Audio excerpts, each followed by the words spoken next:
Kaipgi galima pravažiuoti pro tokią pienę? Nuostabi. Svarbiausia po lietaus. Dabar čia žemė minkšta ir galima iškasti. Taip, tai švedė šiandien neiškasti.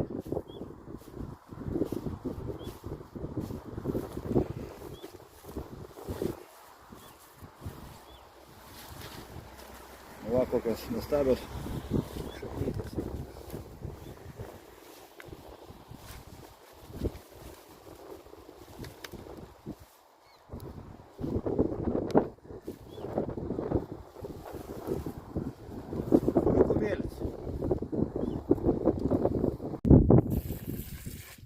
Taigi, grįžome iš laukų su laimikliu ir pirmas spa etapas. Tai pirmiausia, ką darom, tai atskiriame nuo didelio molio visas šaknis ir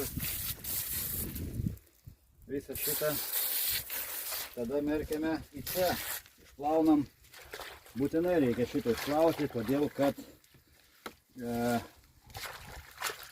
viskas nukristų. Visas žolytės atrinkti, kad nebūtų, ta prasme, nieko lyšno, kaip sakant. Senus vamzdelius nuimame taip pat. Na ir keliaujame čia. Tada sekantis etapas.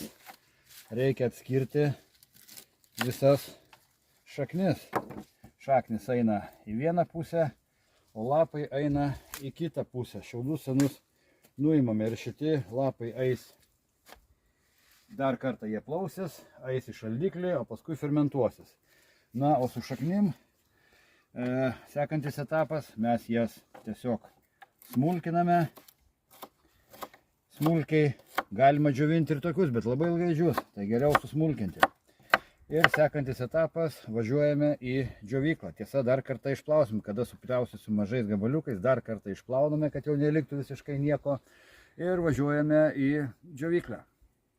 Na štai, per pusdienį orkaitėje pienės jau išdžiūvo ir jas galima jau iš tikrųjų naudoti tokias. Jos jau, kaip ir sakysime, gatavos naudojimą. Galima užpilti karštų vandeniu ir naudoti tokias. Tačiau aš manau, kad sumalti į dulkes būtų geriau, todėl kad tada visų 100% galima jas sunaudoti. Ta prasme, o tokių, tarkim, valgyti negalima, nes nesuvirškins, ne? Ir, o, sakysime, pudrą jau galima ir šaukšteliais valgyti, nebūtinai daryti arbatą. Tai tam, kad šitą dalyką sumalti, mums reikės tokios va šaitan mašinos, į kurią sudėsime viską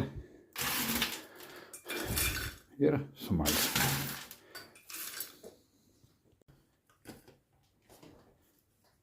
Su vienu ranku, jo, nelabai čia man gaunasi pafilmuoti, na bet. Taigi, užsidaro, užsifiksuoja ir pasirodo, be elektros pasirodo, neveikia šitas aparatas. Taigi.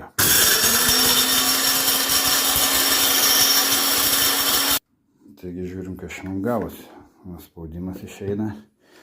Dabar reikia atidarinėti labai atsargiai, nes būna net dulkės šauna. Na štai, ir gaunasi tokia pudra. Tai gali dėti į arbatą, gali dėti į maistą, o gali tiesiog valgyti va taip ir tokiu būdu pienės šaknis įsisavina visų 100%. Na, o aš darysiu dabar arbatas. Maišysiu su kitom vaistažolėm arba su čiaga. Na ir darysim nuostabią gydomąją arbatą. Na štai ir finalas. Einame ruošti arbatos.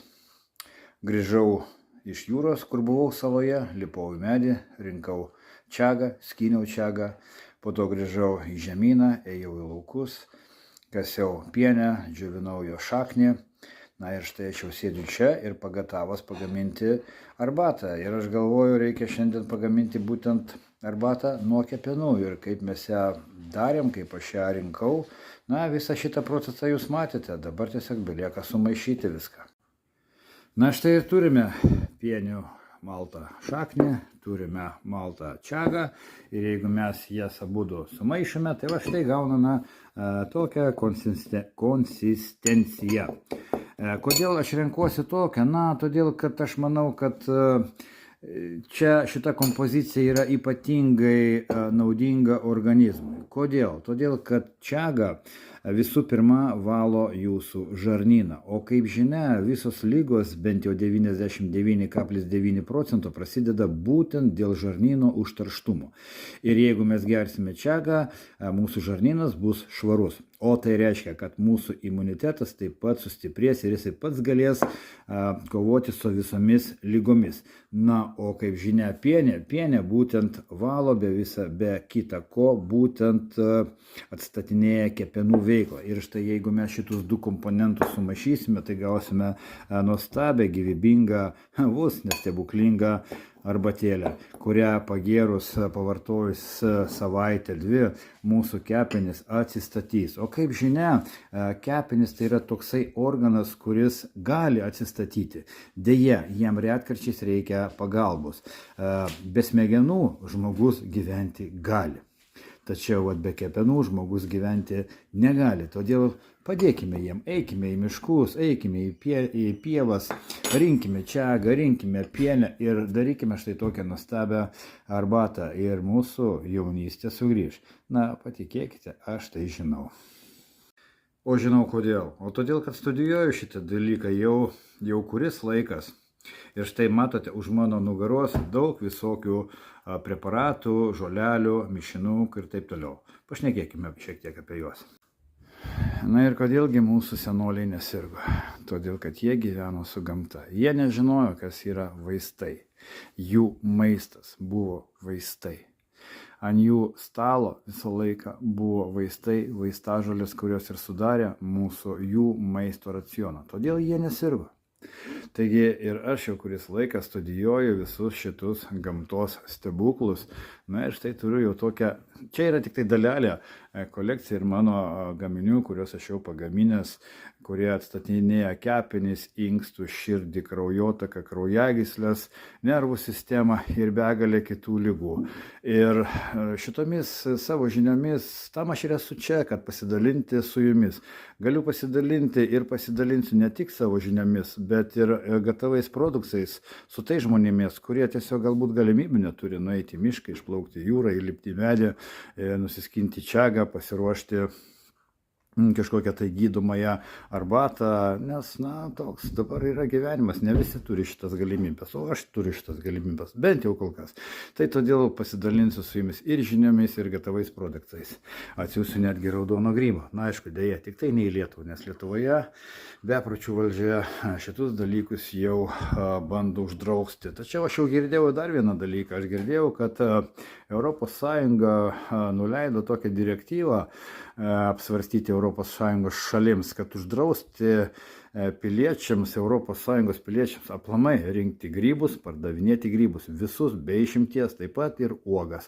Ta prasme, į miškus žadama uždrausti žmonėm vaikščioti ir rinkti gamtos gėrybės. Na, kol kas mes šitą galimybę turime, todėl eikime drąsiai į miškus, rinkime vaistažolės, rinkime grybus, naudokime jas ir niekada nesirkime.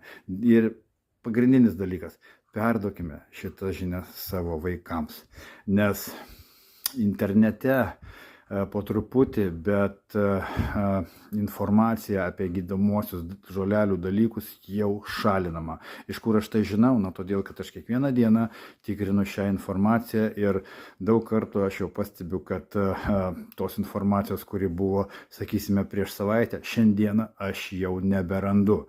Todėl, kad ji yra, na, šalinama ir vieną dieną viskas išnyks.